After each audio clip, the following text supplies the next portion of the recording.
అమ్మ బాబోయ్! పిల్లలకి వ్యాక్సిన్ ఏపిస్తే ఇంత కష్టమా? నేను అస్సలు ఎక్స్‌పెక్ట్ చేయలేదు. ఇంత కష్టంగా పిల్లలకి ఉంటుందని చెప్పి. ఎందుకో తెలీదు. అసలు ఆ వ్యాక్సిన్ ఏపించిన ఆ డే మొత్తం గూడా అస్సలు కిందైతే పడుకోలేదు. పిల్లకి ఫుల్ ఫీవర్, లెగ్ అయితే ఫుల్‌గా వాసిపోయింది. నాకు ముందు ఒక కొడుకున్నాడు గానీ నేను ఇంత స్ట్రెస్ ఫీల్ అవ్వలేదనమాట. బికాజ్ అప్పుడైతే అమ్మ మొత్తం గూడా చూసుకుంది.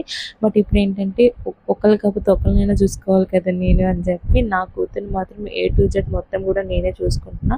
సో, ఆ చూసుకునే టైంలో ఇలా వ్యాక్సిన్ ఏసినప్పుడు ఇంత కష్టంగా ఉంటుందని నేనైతే అసలు ఎక్స్‌పెక్ట్ చేయలేదు.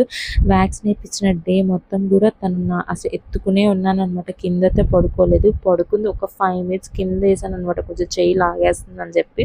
సో, అప్పుడు పడుకుంది. అలా కళ్ళు మూసా 5 మినిట్స్ గ్యాప్‌లో మళ్ళీ లేచి మళ్ళీ గోల గోల చేసిందనమాట. ఆ రోజు నాకొచ్చిన కష్టాలు ఎవరికీ రాకూడదని అయితే కోరుకుంటున్నా నేను. వ్యాక్సిన్ ఏపించడం పిల్లలకి చాలా మంచిది.